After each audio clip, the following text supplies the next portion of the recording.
Hello, I'm Anna Berardo, and I'm here from the Whole Body Concept Summit, and I'm here to introduce Linda Clement, a beautiful parenting coach and author of the former La Leche League leader, and she was a softball umpire and occasional doodler.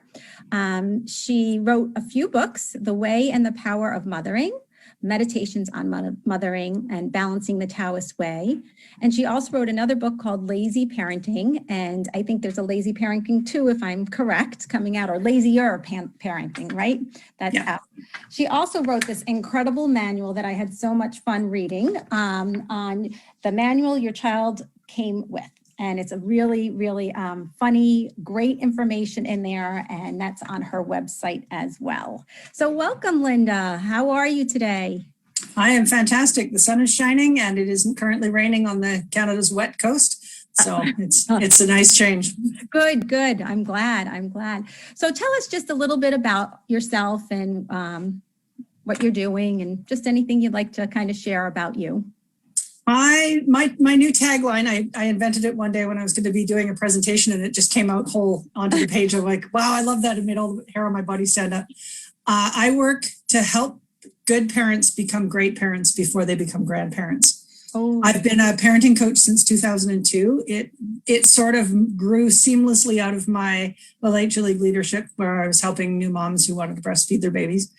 And because my interest has always been far beyond just the early newborn period, I ended up with a group of moms who just kept staying. And they stayed and they stayed and they stayed. And then we had 8, 9, 10, 11, 12-year-olds roaring around in this room. And I realized that the new moms coming were a little bit weirded out of the incredible amount of noise and activity going on. So I split the group into two. After that, I sort of had an experienced moms group and a new moms group. And one of the experienced moms came to me and said, could you run a parenting course so my husband can argue with you directly? He's tired of listening to Linda Says. So I love that. Linda Says. Yeah, he was the same one who gave me my nickname, actually. She said very sheepishly one day, he always calls you that woman, like you've been talking to that woman again. And I said, I've always wanted to be that woman. That's awesome. And I told another friend that, and she said, if I knew you felt that way about it, I had told you my husband's been talking to that for 10 years.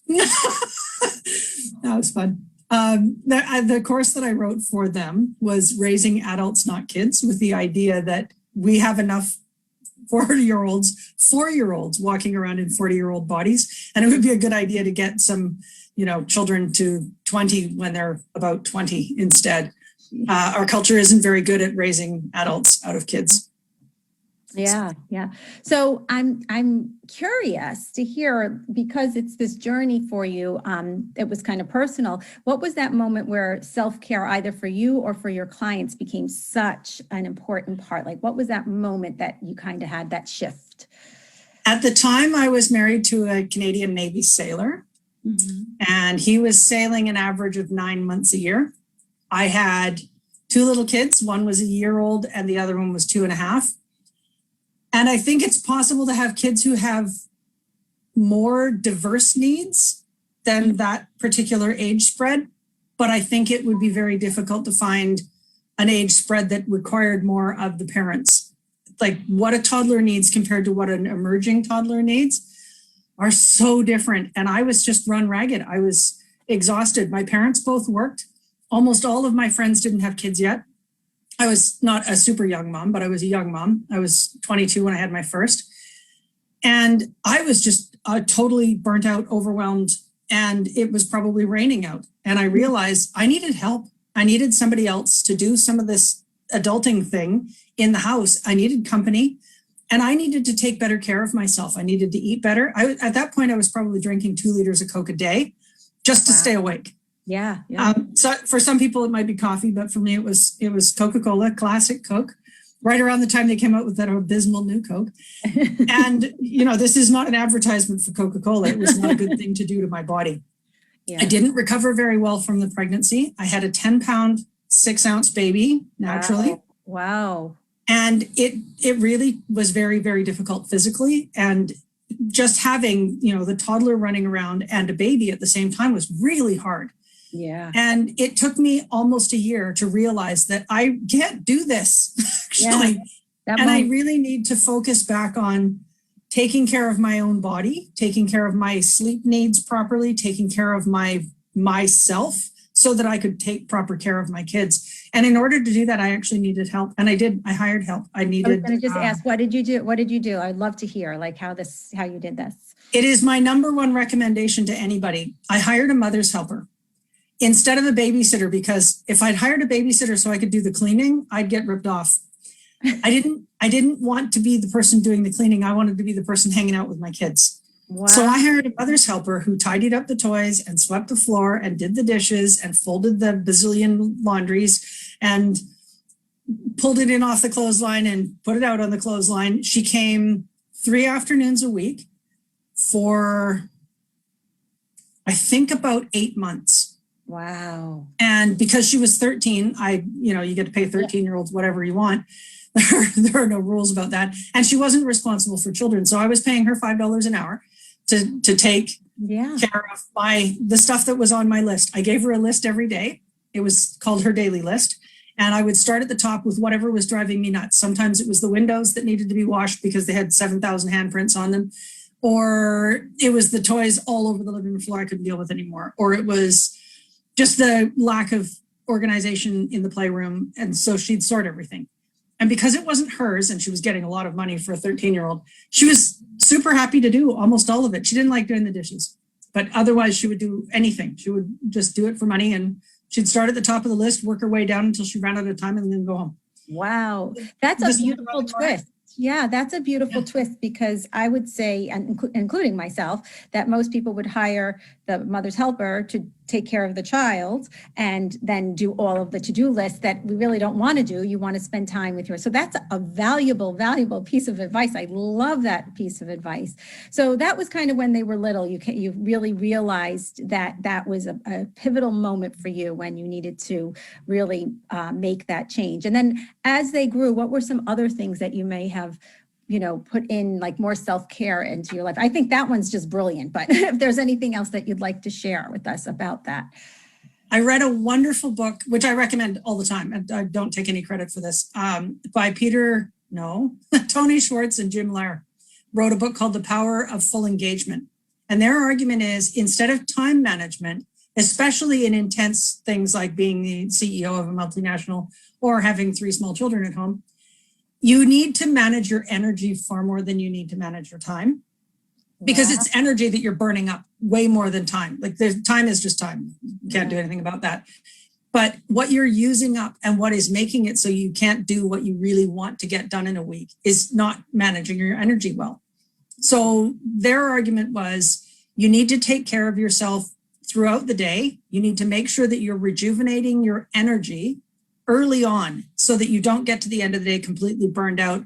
So you end up with that scorched earth moment where you're screaming your head off because the children are screaming their heads off and everything's chaotic mess. And you're frantically trying to get everything done because what you needed was to be horizontal an hour and a half ago. Yeah. Whereas if you start the day with a timer, I always recommend just set a timer on your phone.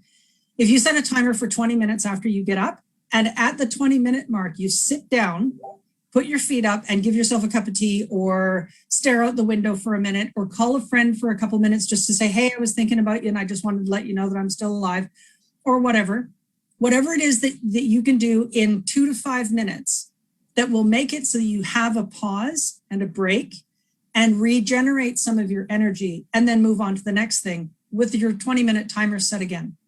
You do that all day long and you will get to the end of the day, not burned out, not crazy screaming, losing it out, and able to enjoy those sweet moments last thing at night as your kids are relaxing into sleep. Wow. That is brilliant also. So every 20 minutes you set a timer from starting from the time you've get up, and every 20 minutes you take 2 to 5 minutes and do something for yourself, is what you're really saying. Whether it's just go for a walk outside, get some fresh air, or make a phone call, but you're not like emptying the dishwasher or no, right? No. You're really none of that. No, you can't. You're not allowed to do chores in your rejuvenation period. That is not okay. Yeah, this is beautiful advice. I love that advice. And then as they even got older, so like teens, I know we were talking for a little bit beforehand about teens, and we think, oh, they can take care of themselves, which they can, but they bring on a whole other set of circumstances. So in terms of self-care as our children progress, or our families progress. So you've given us some really good things for when they were, real little, and now as they're in that school aged bracket, and now let's say, secondary school and beyond. Let's put it that way. Any pieces of advice or any things you'd like to tell us about that? Well, for people who aren't there yet, I'd like to let them know that if you think your job is over by the time they're 18, you are hallucinating. The fact is, kids need you the very most before they really launch. And they need you as a sense of security and safety. They need you as the person they can check in with about their decisions and to understand themselves more clearly, because nobody knows them better than you do. So at that age, what we really need to get better at is handling our own fears, so that we can listen to what our kids want and need and not freak out and not try to control them and not fling them at the same time. I think there's kind of both ends of the spectrum. Some parents are clinging to their kids and, showing them their baby clothes when they're 18. Kids don't care about their baby clothes when they're 18. And all about how they wish they were still young, which is not a message any 18-year-old I've ever met wanted to hear from anybody. Yeah. I wish you were still a baby. I'd love to fix that for you, Mom, but yeah. And the other side of it is, oh, you're 18, you're out of the house. Yeah. Like you can't fling them at that age. They're novice adults. They still need the mentors and the safety support net. And because we all need a safe social network. Yeah. We need to be a core part of that for our kids, or they'll just walk away and we'll never hear from them again. You'll see them from time to time, birth announcements or something. But you can't fling them and say, well, you're 18, that magically makes you capable of being an adult with no help or practice or support, because that's not what happens. They aren't naturally and automatically wise and capable adults at 18 just because the earth went around the sun 18 times since they got to their first breath doesn't mean they're done. And you also can't hold them back. Both of those things are done out of fear, I think. Yeah. They're done out of, I can't help you cope. I don't know how to cope and I don't know what to do. So I'm either going to hold you down or I'm going to push you away because I can't handle my own fear. Yeah. And that comes back to that, centering yourself in your body and really being okay with feeling how you feel and really taking ownership of it and not sort of blaming the environment. Yeah. It's not your 18-year-old's fault you're afraid. Yeah. It's funny that you say all that. I am parenting teenagers. So I really have had to step back and I learned that I don't want to fix it. Right. So it's like that fixing energy. Right. So we step back. So part of our self-care is also knowing when we need to step back and let them take care of it. And it's self-preservation as well, because then you're not trying to do something that they don't really want you to do. They just want you to be there. It's more like you said, they need you as a foundation. Yeah. So I'm in 100% agreement with that. And I think that's another beautiful thing for parents to realize as their families get older, that they're not toddlers anymore. We can't fix it when they fall down and go bump, right? At that point we were going crazy and our heads were spinning because there was just so much to do and we needed a break. And now, as they've gotten older, we realize, that we just need to be there for them is really it. And that is part of our self-care as well, because I don't know, I might be talking too much, but I feel like if we take on too much, we take their stuff, right? We take on their stuff and then we're spinning again, like we were when they were toddlers. Yeah. Well, and you see a lot of parents doing that. You see a lot of parents, that Barbara Coloroso says it, at 2.5, they were allowed to pick their pajama color and the book that they had before bed, and they were allowed to pick what bowl they used. And at 13, the answer is do it my way because I'm afraid you're going to make a mess. Yeah.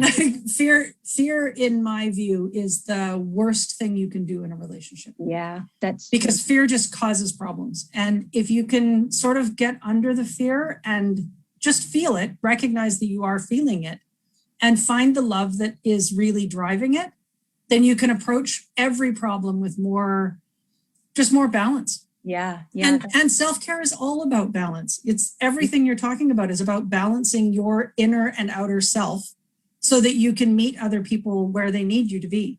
Yeah. Instead of reacting or overreacting or freaking out or hiding under the bed or whatever. Yeah. And filling yourself up every 20 minutes is a great way to be able to sustain that. I just love that piece of advice. I know you have a free gift for our audience. Would you like to tell us all about it? And, I do. It's actually related to that 20-minute thing. I wrote quite a long time ago a piece called Can I Go to Club Med? Also known as, or Parents in Stress, also known as Can I Please Go to Club Med? Based on the idea that if you wait 11 and a half months for a 2-week vacation because you have a really, really, really stressful life, that vacation will feel relaxing probably about 4 days in.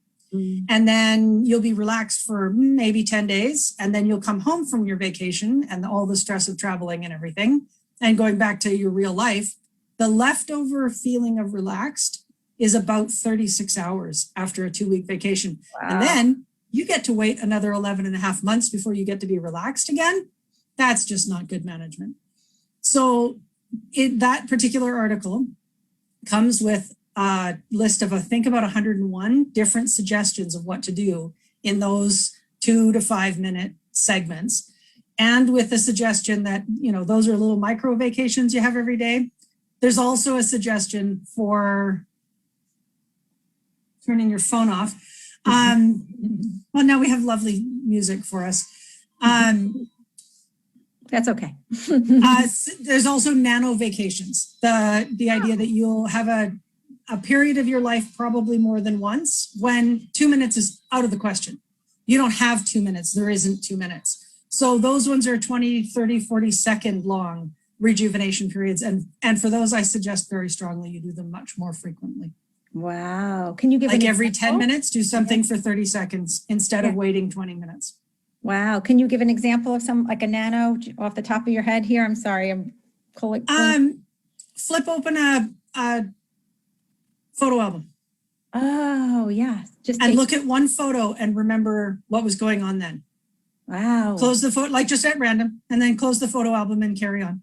Wow. What a great idea. That's a great idea. I love that. I love that. And that ties into everything we actually spoke about today, which was really, really exciting and to talk about and stuff. Is there anything else you'd like to share with our audience? We have a few minutes, a few more minutes. Let's see. That really is my favorite thing, is to really make sure that you're getting better at managing your energy throughout the day so that you can get to the end of the day and maybe have a bath and a glass of wine and not be so stirred up about all the things that didn't get done. I remember what else I was going to say.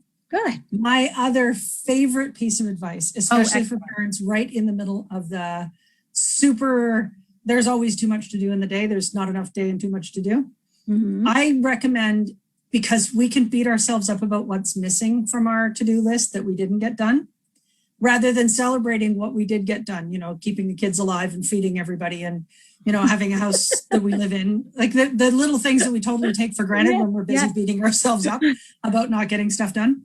I often recommend, especially for new parents, to make a list of what you actually did. Because when you look back on that at the end of the day, it's a really long list. Yeah. And no matter what you didn't get done on your to-do list, that list is long. Yeah. And I suggest, when you're feeling particularly bad about yourself and your productivity, that you include things like, I went pee, tick, tick, tick, tick, 6 times today, which is, I took care of my physical need 6 times today. Yeah. And then you can say, I actually did all of this stuff. I ate this many times. I had this many glasses of water. I kissed this many boo-boos. I helped this many kids pronounce a word.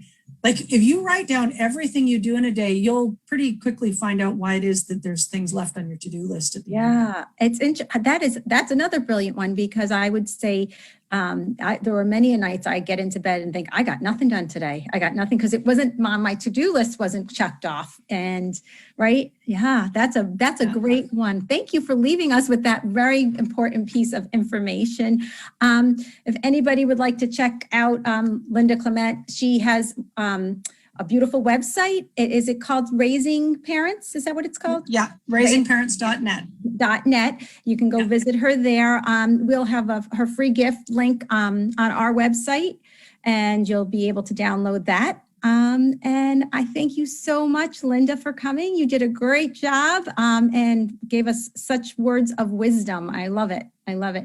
Thank you very, very much. Have a great night. Absolutely my pleasure. And I am so grateful to be invited to participate in this. Oh, I'm so glad. Yes, yes. Hope to see you again very soon. Thank you, Anna. Bye.